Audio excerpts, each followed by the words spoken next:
It was supposed to be a quiet mountain ride. Just him, the trail, and the sound of tires on gravel. But then he saw her, bruised, bleeding, and lying beside a wrecked bike. Eyes wide. Silent. Watching the trees like they might shoot back. Before we begin, drop a comment and tell us where you're watching from. And don't forget to hit subscribe for more stories like this. Let's begin. I wasn't looking for anything that day. No enlightenment, no cell signal, no dramatic epiphanies. Just air. Just space. Just me, my bike, and a worn-out map of the Sierra Nevada loop I'd ridden every summer since my 30s began pushing back. The morning had been crisp. The kind where the wind feels clean enough to forgive yourself for a few old regrets. I was halfway through a descent when I saw her. She was sprawled on the rocky shoulder, her bike twisted like a snapped wishbone, blood streaked down her calf. But it was the way she held herself that stopped me, like she wasn't in pain, like she expected worse. "Hey!" I called out, skidding to a stop and dropping my pack. "You okay?" She didn't flinch. Just looked up at me, calm as a lake in winter. "Do you have water?" I handed her my bottle and crouched down to check the leg. Bad gash, not deep enough for stitches, but enough to slow her down. I offered to wrap it with a spare bandage, and she nodded.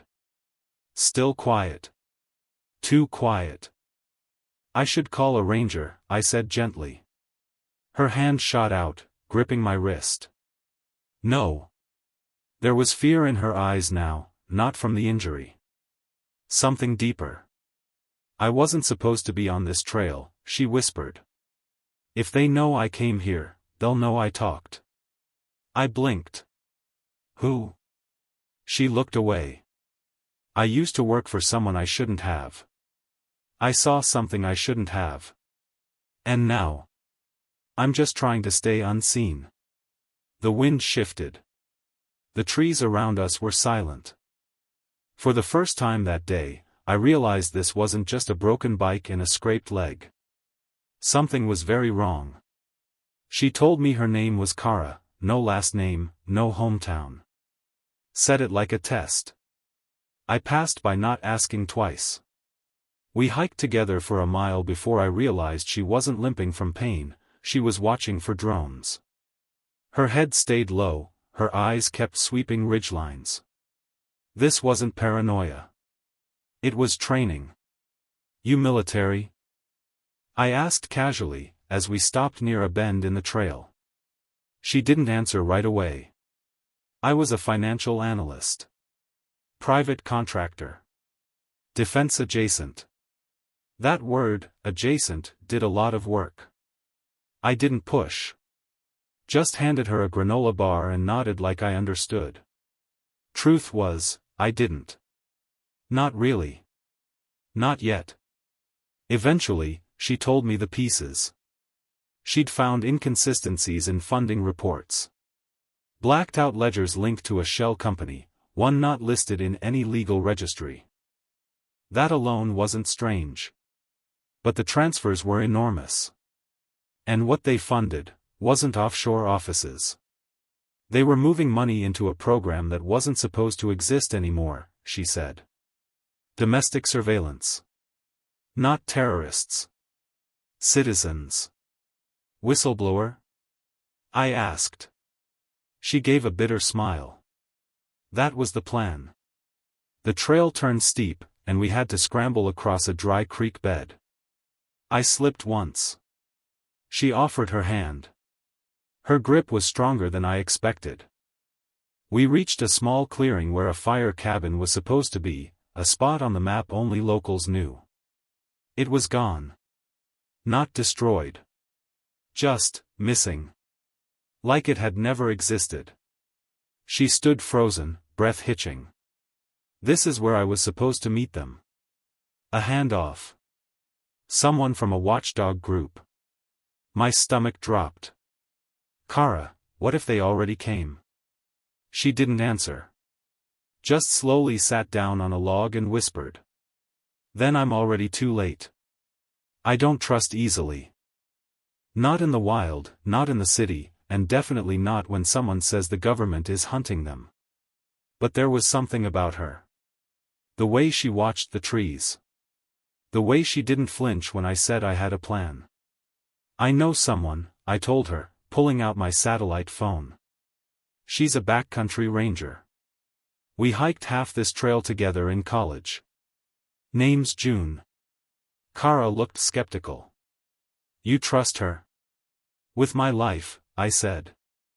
She once dragged me off a ledge when I broke my collarbone and refused to stop biking. Kara nodded. Then call her. It took 3 tries, but June answered. Voice as dry and sharp as I remembered. Please tell me you didn't break your spine again, she said. Worse, I replied. I need a fire watch tower. Hidden. No questions. A pause. You in trouble? No, I said. But the woman I'm with is. And someone's already erased her backup plan. Another pause. Then, half-mile east of mile marker 42. There's a disused lookout. Only rangers know it still stands. Get there by dark. I'll leave the hatch unlocked. She clicked off before I could thank her. Kara raised an eyebrow. Friend of yours? Used to be, I said. Then life got complicated. The sun was dropping fast. We moved quicker now, Kara favoring her left leg but refusing to slow down. I offered to carry her pack. She refused. That lookout tower appeared like a ghost through the trees. Tall. Silent. Forgotten. Inside, we found a tin of beans, a working radio, and a blanket with a note. Stay quiet. Stay low. I'll stall the next patrol. J. We didn't light a fire. Just ate cold beans in the dark, listening to every rustle. Why'd you help me? She asked finally, voice barely audible. I thought about it. Because I know what it feels like to be right, and still end up alone. She looked at me then. Really looked. And for the first time all day, she didn't seem like someone on the run. She just looked tired. I didn't sleep. The old fire watch tower creaked with every gust. Kara stayed curled near the radio, blanket tight around her. At 3:42 a.m., she sat bolt upright. Was that light blinking before? She asked. Red LED. Slow. Steady. I shook my head.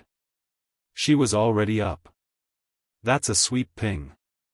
They're scanning for open receivers. I cut power to the panel. The light vanished. We've got to go, she said. If they're scanning, they're close. Where's the data? I asked. She hesitated. I split it. Half's in my bike frame. The other half, it's with someone I trust. If they're still alive. Then we need both, I said, slinging my pack. We left before sunrise, slipping down a ranger path I remembered from college, unmarked, steep, and forgotten. An hour in, we heard it, a soft, rhythmic thump above the trees. Not footsteps. Rotors. Drone, she whispered. We dropped under a fallen pine. I pulled her low. The drone swept over, silent and sleek. We didn't breathe. 2 minutes later, it was gone. They're not tracking anymore, I said. They're hunting. Kara looked at me, jaw tight. I told you, she said. This isn't about stopping the leak. It's about erasing the source. We found her bike just past a stream bend, half buried in pine needles, frame bent but intact. Kara flipped it over fast, fingers shaking as she unscrewed the cap beneath the seat post. A small black USB drive dropped into her palm. This is the original half, she said. Transaction records. Routing codes. Enough to prove where the money went. Will it hold up? I asked. If it gets out, yes. If I don't survive long enough, no. She pocketed it. I checked the ridge. Still quiet. Too quiet. We hiked for another mile toward a clearing I remembered from years back, an old ranger training site. Sheltered. Isolated. I figured we could get a signal from there. As we climbed the slope, she finally asked, "Why are you still helping me?" I paused. "Because I've been invisible too," I said. "And I know what it feels like when someone finally sees you." She didn't respond, but she didn't look away either. At the top, I powered on my sat phone. Weak signal, barely a flicker. But enough. I texted one person. "June. Need evac. Urgent. Hilltop Cove." The phone buzzed a minute later. "On my way. ETA 40. Stay hidden." Kara was pacing. "I don't like waiting." "Waiting's better than bleeding," I muttered. 10 minutes later, I saw movement in the trees. Not June. 3 figures. No gear. No sound. Kara saw them too. "We need to move." I nodded. "Now." We ran. We didn't talk. We just ran, downhill, off-trail, crashing through low brush like hunted animals. Behind us, the 3 shadows moved fast. Coordinated. Not rangers. Not locals. Professionals. Left. I hissed, yanking Kara toward a narrow animal trail I'd used years ago. Drops into a ravine. They won't follow fast. She didn't argue.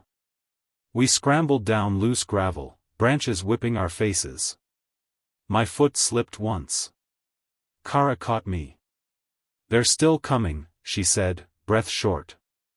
I glanced back. One of them had a thermal scanner. Red light blinking under his jacket. "Great," I muttered. "They've got heat." "Then we split," she said. "Not happening." "We'll both die if we stay together," she snapped. I looked at her, fierce, terrified, and somehow still standing. Then I nodded. 2 ridges over," I said. "Find the burnt tree stump. June knows it. I'll draw them away." I tossed her my sat phone. "Just in case." "Come back," she said. No bravado. Just that. I nodded once, then bolted toward the left ridge, making noise on purpose. They followed me. Good. 10 minutes in, I dove behind a boulder, pulled a flare from my pack, and lit it. Smoke screamed upward. I tossed it into the open trail and moved fast in the opposite direction, slipping under a deadfall. Heavy footsteps passed within feet. One of them muttered, "Split up." "He's bleeding." I wasn't. But I was buying time. For her. I circled back low and slow, weaving through brush, careful not to leave a clear trail. By the time I reached the ridge with the burnt tree stump, the sun was dropping. The woods glowed gold and quiet, too quiet. "Kara," I whispered. Nothing. Then, a faint crack. Branch underfoot. I froze. She stepped out from behind the stump, mud on her jacket, eyes wide. "You made it," she breathed. "You doubted me?" "Only a little." I grinned, or tried to. My lungs were still burning. "You signal June?" She held up the sat phone. "Battery died after I sent our coordinates." No reply. "She's coming," I said, more to myself than her. She said she would. We climbed a little higher to get visibility. From there, you could see the whole valley. Miles of trees. Nothing else. "I was wrong," Kara said quietly. "This wasn't just about hiding files. It was about surviving long enough to give them meaning." You're doing that. She looked at me. I didn't plan on surviving, she admitted. I didn't know what to say. But I heard it then, low and steady, like a heartbeat in the clouds. Rotors. A chopper. Down. I hissed, dragging her behind the stump. We waited, barely breathing. Then I saw the markings, not military. Green stripe. Civilian build. It's her, I whispered. It's June. The chopper circled once, then hovered. A rope dropped. Kara grabbed my hand. I'm ready, she said. And for the first time since I met her, I believed she actually meant it. The climb into the chopper was rough, wind, noise, dust, but we didn't let go. Not once. June pulled us in with one arm and slammed the side hatch shut. She hadn't aged a day, still sharp-eyed, still in Ranger green. Nice of you to call, she said over the roar. Didn't expect it to be a federal manhunt. Wasn't my idea, I said, slumping onto the bench. June turned to Kara. You have it? Kara pulled the USB from her jacket. Half. The other half's already compromised. June nodded. We'll take what we can get. She handed Kara a hardened laptop already set to bypass standard networks. Upload now. Straight to an encrypted cloud. No reroutes. Kara hesitated. Once I do this, there's no going back. You already crossed that line, I said quietly. She nodded once and plugged it in. The file transfer started. 3%. 12%. 24%. June watched the skies. We've got maybe 5 minutes before they trace the signal. Let them trace it, I said. We're airborne. At 74%, the feed slowed. Kara's hands trembled. Come on, come on. June muttered, firewall interference. They're jamming. Can you punch through? I asked. No, Kara said. But I can dump a backup mid-upload. She clicked into a hidden folder, copied everything to a mirrored drive, and tossed it into June's lap. Drop this to ground if we go down. I stared at her. She just said, redundancy. It's the only way whistleblowers survive. The bar hit 100%. File sent. No going back now. June exhaled. Whole world's about to get a look behind the curtain.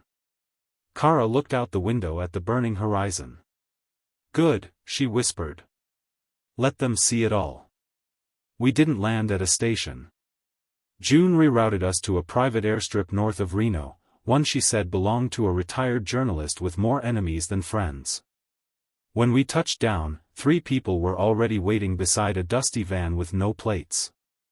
One of them was holding a live stream rig. Kara stiffened. That wasn't part of the plan.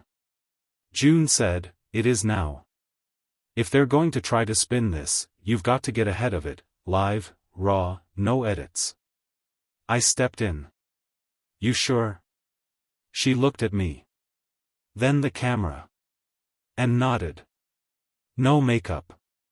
No notes. No stage. Just her. They went live on 5 underground platforms. Within minutes, the feed spread like wildfire. My name is Kara James, she began. I worked for Talon Metrics, a defense contractor you've probably never heard of. That's by design. She held up the USB. This drive contains proof that my former employer, under the guise of national security, authorized the surveillance of private citizens. Not foreign threats. Americans. Journalists. Whistleblowers. You. She paused. When I found the files, I reported it internally. They buried it. Froze my assets. Labeled me unstable. And then they came after me. I stood just off camera, watching the numbers climb, 12,000 viewers. 90,000, more. Kara's voice didn't shake. I'm not asking you to believe me. I'm asking you to look. The files are public. They're verified. And if you're seeing this, it means I made it. She ended with 3 words. Do not forget. And then she walked off screen. No applause. No headlines. Just silence. The kind that meant the world was finally listening. We left before sunrise. No interviews. No press circuit.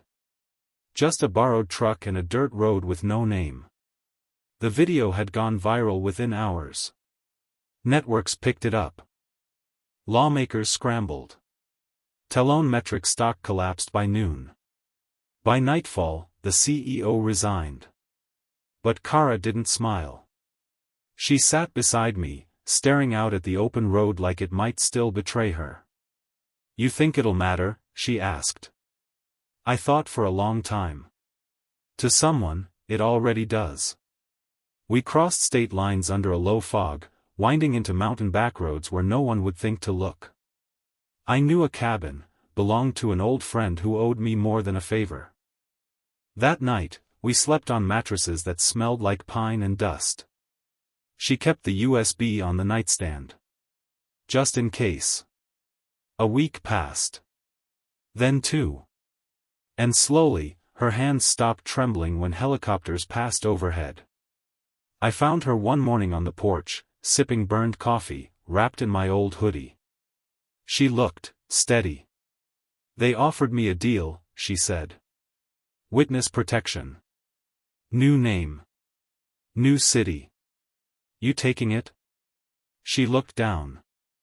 I thought I had to disappear to be safe. But now. She glanced toward the hills where we'd buried the backup drive. Maybe I was never meant to vanish. Maybe I was just meant to start again. I nodded. And this time, on your terms. She smiled. Really smiled. And in that quiet, broken cabin, after everything, it felt like the first honest moment either of us had had in years. She wasn't supposed to be there. But somehow, she'd rewritten both our stories. You made it to the end, thank you. If this story left a mark, click like, drop a comment, and make sure you're subscribed. There's more where this came from.